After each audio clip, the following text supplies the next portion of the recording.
अस्सलाम वालेकुम dear students.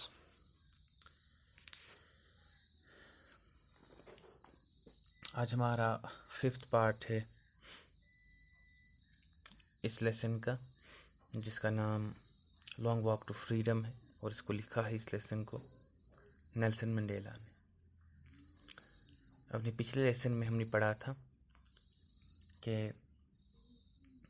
Nelson Mandela बात कर रहे थे उन लोगों की जो कि एक लंबी कतार हैं, एक बहुत ज़्यादा बड़ी तादाद है उन लोगों की जिन्होंने अपनी जानें निछावर की हैं इस आज़ादी के दिन के लिए।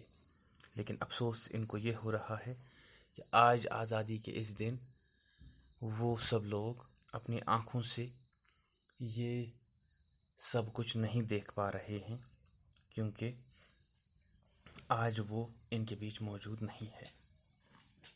और उसके बाद ये कहते हैं कि कोई बंदा दुनिया में पैदा नहीं होता कि उसके अंदर जो है दूसरे लोगों के लिए नफ़रत भरी हो जहनों में, दिलों में, बल्कि सब लोग जो हैं नफ़रत को बाद में सीखते हैं। और लोगों को समझ में भी आना चाहिए कि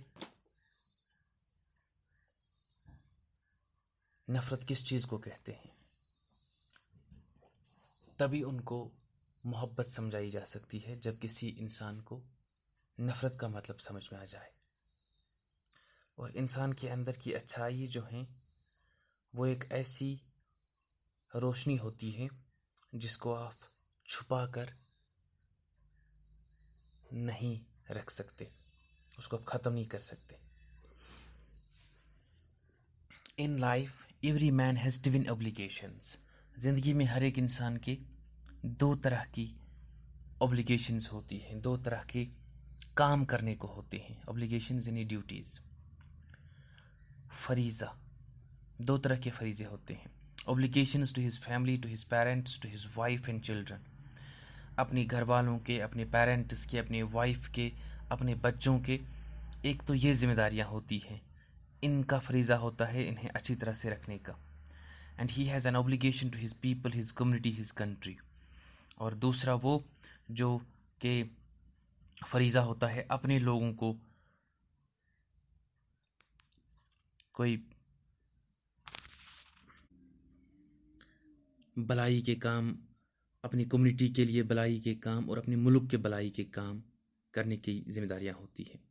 In a civil and humane society, each man is able to fulfill those obligations according to his own inclinations and abilities.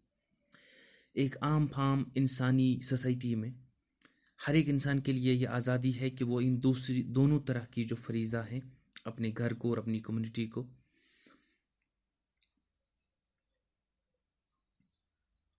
ठीक से रखने का, ये दोनों फरीज़े जो हैं हर एक अपने अपने हिसाब से, अपने अपने रुझानात के हिसाब से आज़ाद होता है कि वो ये पूरे करे। But in a country like South Africa it was almost impossible for a man of my birth and colour to fulfil both these obligations. लेकिन साउथ अफ्रीका जैसे मुल्क में वो जो इंसान मेरे जैसा काला पैदा हो गया हो, उसके लिए दोनों तरह की चीज़ें जो हैं पूरी करना बहुत मुश्किल था, इम्पॉसिबल था। In South Africa a man of colour who attempted to live as a human being was punished. South Africa में जो मेरे रंग का इंसान था, काले रंग का, उसको जीना भी मुश्किल होता था और उसको सज़ा दी जाती थी। एंड आइसोलेटेड, और उसको अलग थलग किया जाता था। In South Africa a man who tried to fulfil his duty to his people was inevitably ripped from his family and his home and was forced to live a life apart. South Africa में जो भी बंदा अपनी जिम्मेदारियां पूरी करने की कोशिश करता था, उसको अलग थलग किया जाता था अपने घर वालों से और मजबूर किया जाता था कि वो अलग ज़िंदगी गुजारे। A twilight existence of secrecy and rebellion. और फिर वो चोरी छुपे ज़िंदगी गुजारने में मजबूर होता था, एक बागी इंसान की तरह की ज़िंदगी गुजारने पर मजबूर होता था। I did not in the beginning choose to place my people above my family, but in attempting to serve my people, I find that I was prevented from fulfilling my obligations as a son, a brother, father, a husband. पहले तो मुझे पता भी नहीं था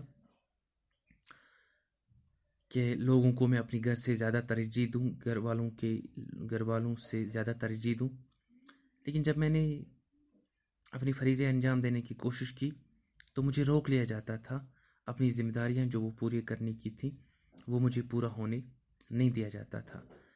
जो ज़िम्मेदारियाँ मुझे एज़ सन निभानी थी, एज़ ब्रदर निभानी थी, एज़ फादर निभानी थी, एज़ हस्बैंड निभानी थी, ये जो तमाम तरह की ज़िम्मेदारियाँ हैं इन्हें मुझे अंजाम देने से रोक लिया जाता था।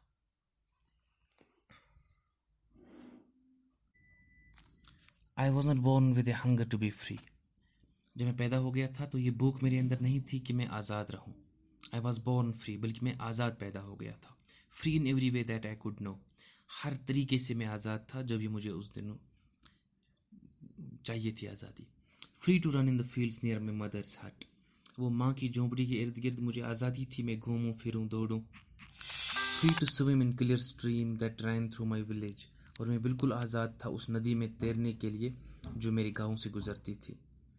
Free to roast mealies under the stars and ride the broad backs of slow moving bulls, और मुझे आज़ादी थी कि मैं मक्की जो हूँ वो बुनी हुई उसको खा लूँ, और जो बड़े बड़े बैल थे उनके बड़े बड़े कंबर, उन पे सवारियाँ मैं करता था। As long as I obeyed my father and abided by the customs of my tribe, I was not troubled by the laws of man or God. और जब मैं थोड़ा बड़ा हो गया तो मैंने अपने वालिद साहब की फरमाबरदारी की और अपने ट्राइब के जो वो कस्टम्स थे उनको अपनाया मैंने, और कोई ट्रबल नहीं था, न किसी इंसान के कानून का और न अल्लाह के कानून का।